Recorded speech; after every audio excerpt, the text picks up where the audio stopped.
Look at your neighbor and say, operate in prayer. And so, if you look at the condition, if you look at the condition of our community, to look at the functions of the church and leadership, we can conclude that we have some gifted and functioning churches and leaders, but we don't have a lot of people operating in prayer.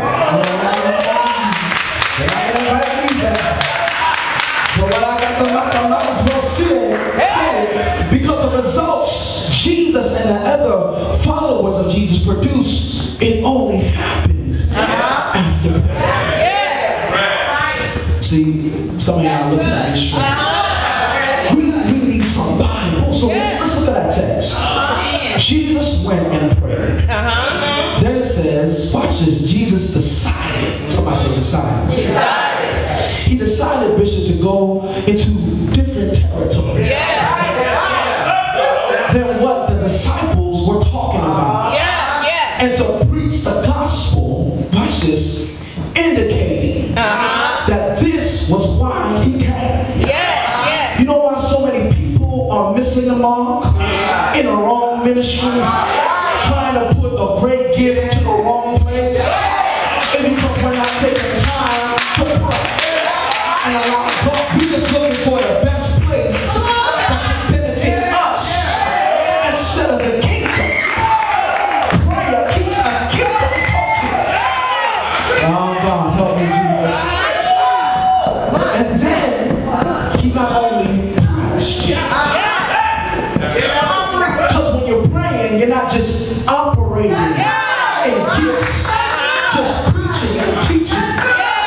Real preaching and teaching makes the word incarnate. And you gotta go thee therefore out into the world and take care of some territory. He preached and was casting out demons. You know why sometimes people can come to the church but leave the same?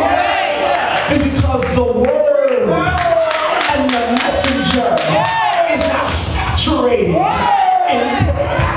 Come on, somebody. My mama told me that you better wrap my gift the right way. My God.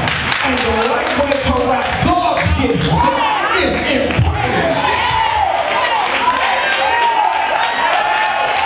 Somebody, you got to pray. So he's preaching, he's casting out demons, people are being delivered. But it only happened after.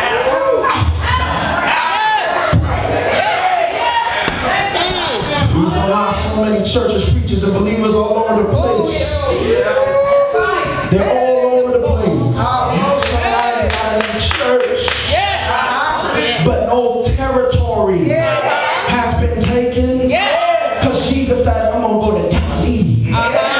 And the reason why people in communities are being left behind, people are questioning their call, their placement, their assignment, and why we have so many demonic forces over our children, our marriage and families, it's because it only happens after prayer. Hear me, we have to stop filling our lives, our time, our church calendar and operations with activity that keep us busy, and start filling it with more opportunities for earnest and fervent prayer.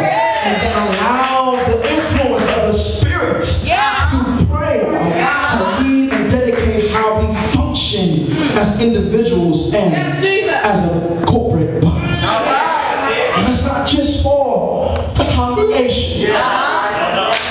To pray for the pastors, associates, officers, and leaders of prayer.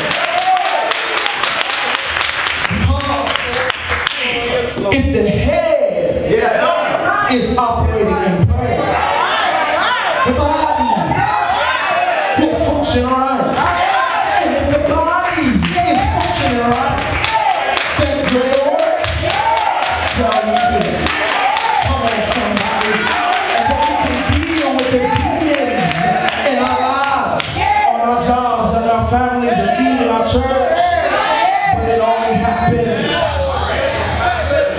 after prayer. I'm here to get some people tonight, so I see some people that didn't get with me yet, so let me see. I need a witness. Come here, Daniel.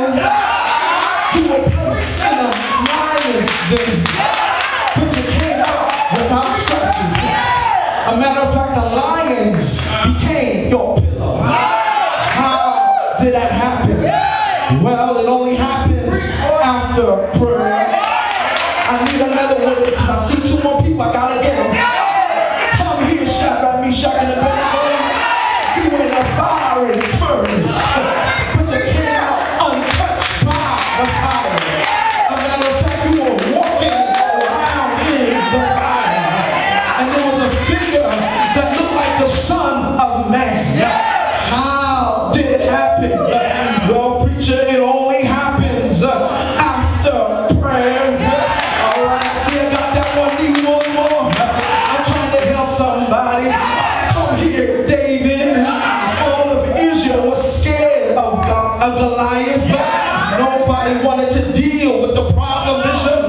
Nobody wanted to address the issues. Sounds like some of us. Nobody felt like they could overcome the giant. But you took one